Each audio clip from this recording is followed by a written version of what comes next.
1 week on from the Mueller report, but no time to dwell as the 2020 primaries start to heat up. Ed Blakely is a former Washington insider now living in Sydney, Australia. My name is Sean Britton from the radio station 2SER. You can find us on iTunes, Whooshka, Facebook and Twitter every week at US of Ed. 1 week on from the Mueller report release, where are we at? Well, we're the same place as the day it was released.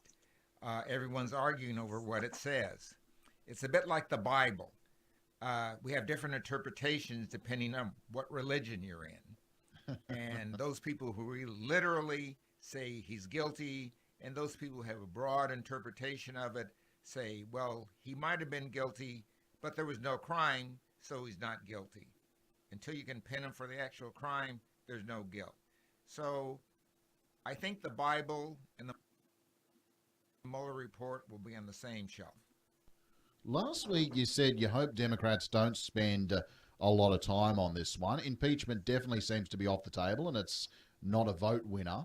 But I do worry about the precedent Trump has set in terms of the line the president is just now allowed to cross.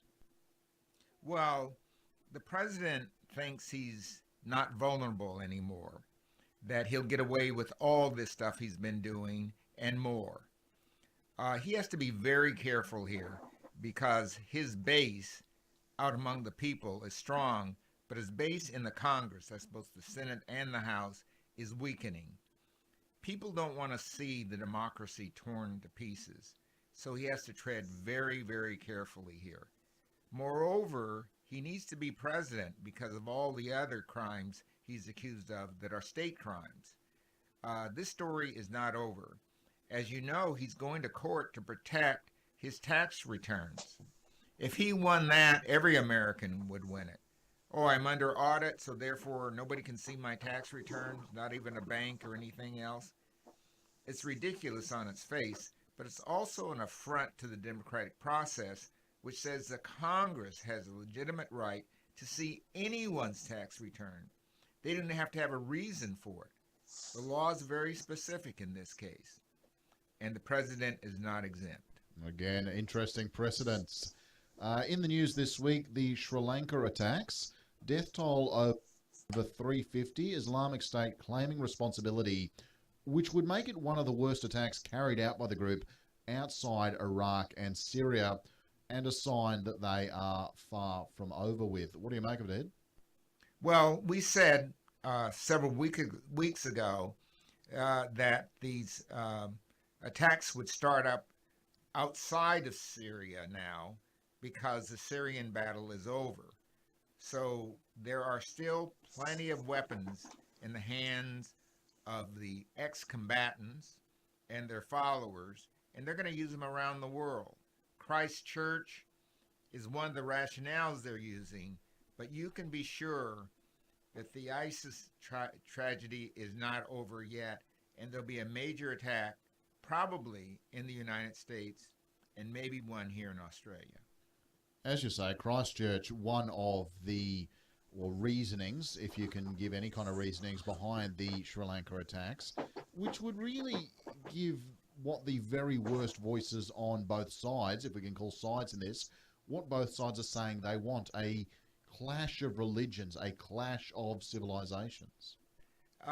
This is really terrible because it's leading into politics and ordinary life, and people who are innocent on both sides of this are being made victims. It's a very, very sad state of affairs where one person can declare some religious belief and do damage to others. And it doesn't matter whether it's a person attacking Muslims or a Muslim attacking others. It's a very, very sad state. And the fact that it's come into our political life makes it even worse. This is not over yet. Something significant is going to happen soon, like the World Trade Center. I just don't know where. It only takes one person to do it.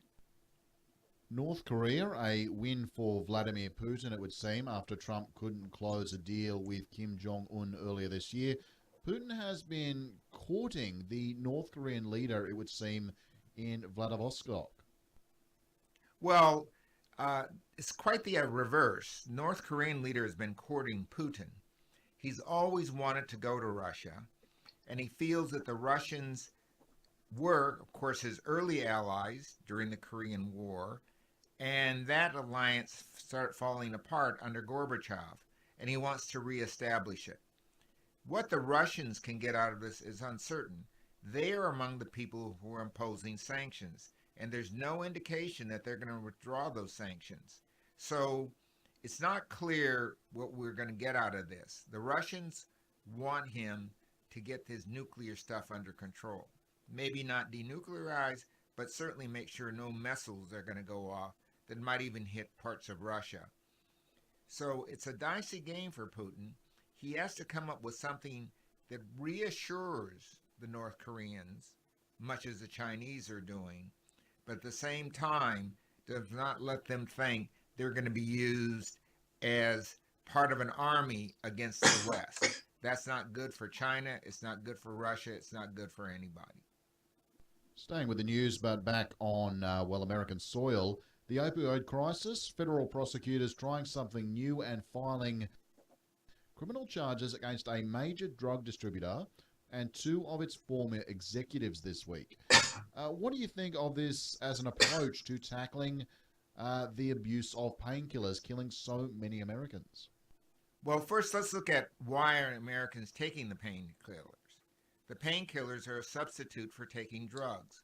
And let's be very clear about that. There are a lot of Americans who are deeply depressed because they've lost hope in the American dream. And they're substituting these painkillers for finding other ways to feel good. It's a shame. People will find other ways to get at these opioids. They'll make them at home, whatever. We're not fighting the real problem here.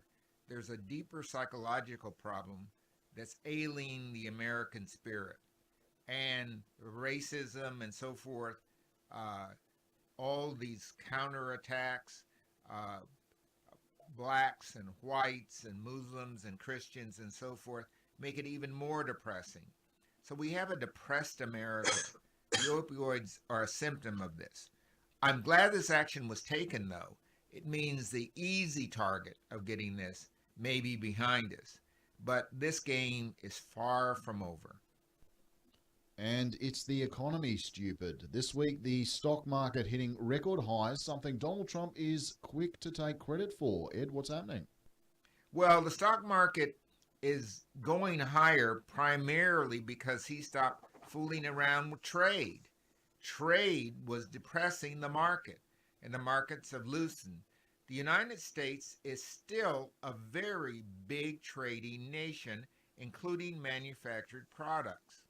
But these products are increasingly being manufactured by robots or companies that own the manufacturing process in Mexico or in Canada or somewhere else. And the stocks are traded on the New York Stock Exchange for these companies. Moreover, the tech boom is booming bigger, particularly in our space, in the media. A lot of new apps have come out even recently that are really quite effective and useful. So I think the American economy is finding new feet, but it's leaving a lot of people out, and those people are turning to the opioids. Veering back into politics, in spite of the stock market success, in some extraordinary news, Republican Rep Andy McKean from Iowa, been a Republican for a long time, but has announced that he would become a Democrat, warning that Republicans would soon pay a heavy price for their support of Trump. What do you make of this? Well, Trump's polls are at the lowest they've been since Charlottesville. And they have reached the Charlottesville level, and they're still sinking. He thought he'd get a big bump from the Mueller report. He didn't. And the reason he didn't is the report points out that he tried to do everything he could to subvert justice. He wasn't obstructing justice. Moreover, his people were doing the kinds of things that we all suspected. So he doesn't get free from this. People say, you're a scoundrel. I don't want any more of this. I want somebody clean. And that's why Just yesterday, Joe Biden stepped forward.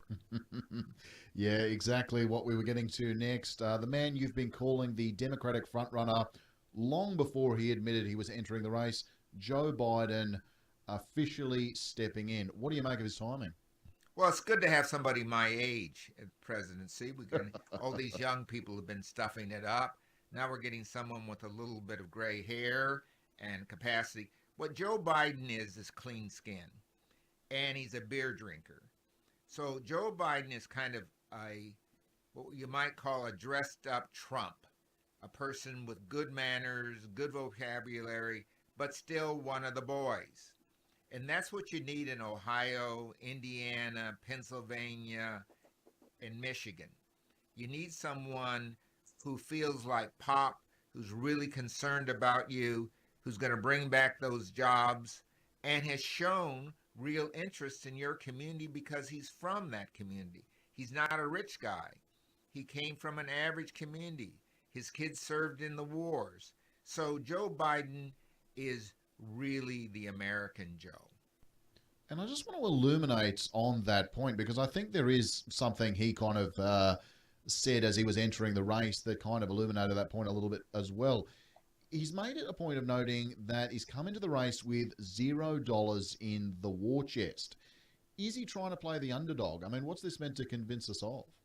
It's meant to convince us of he's not bought off and he's not buying anybody off, that he doesn't have money in his own pocket to buy the party as Trump did. And he's going to have to be a Beto O'Rourke. It has to be coming in pennies and dollars. And look what Beto did with that strategy. Not having money is an advantage. It's not an underdog thing. If you get people donating money to your cause, they get out and vote for you, and they get their friends and neighbors out. So he's doing the smart thing, getting people to put their dollars and their mouths together, and that will get the votes together. This is a very, very smart strategy. Beto did it well. And don't be surprised if Beto's not very close in as the next best thing and the vice presidential candidate. And I think Kamala Harris, if she'd keep her mouth shut, still has a chance.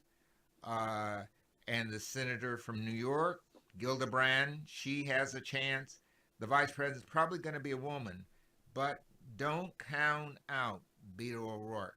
Because if he can raise 50 million bucks on his own, he could raise 200 or 300 million with Joe Biden.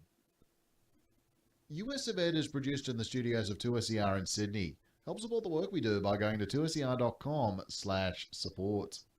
Ed and I'll be back next week to talk the latest in US news and politics. Subscribe on iTunes and Whoosh to stay up to date and show us some love on Facebook and Twitter.